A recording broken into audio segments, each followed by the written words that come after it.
All right, unless you've been living under a rock, you know that in 4 days, the fight of the century is set to go down in Vegas. We're talking about hashtag Maypac.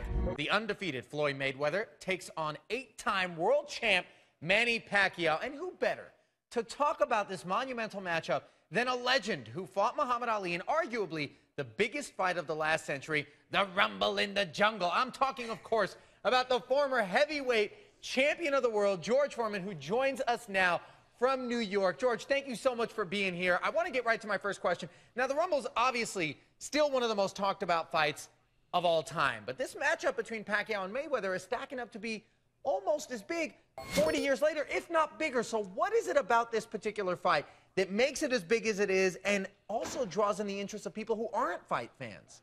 You know what? It's the only fight for the first time in years that the fans wanted to see. The fans make boxing matches. They wanted to see this fight. They don't want any other. The biggest fight of all time. This is it right now. All right, so, George, how important is this fight to the future of boxing in the MMA era when a lot of people have sort of turned their attention to that form of combat?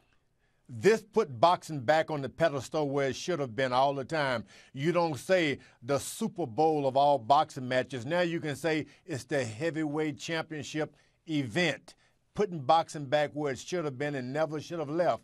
And no one can be able to top this, not in any other sport. And I'm happy it's Pacquiao and Mayweather because they are a fine example of athletes. Now, George, you know, back when you were around, there wasn't Facebook and Twitter and all this stuff, and promotion was a whole different animal.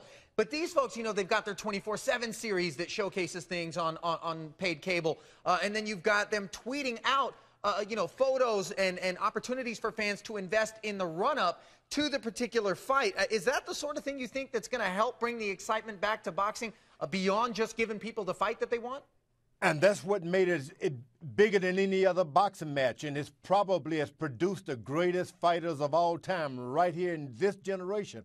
I'm happy because if you happen to be young, this day you're living in the greatest time of boxing. Yeah, when I was young and coming up, I remember it was the Iron Mike Tyson days. And, you know, you would watch and you'd pay the pay-per-view and you would think, well, let's hope that the fight lasts longer than the national anthem. What do you feel like this fight is going to do? Is it going to be a long 12-round kind of deal? Or are we going to see a knockout? Who do you have?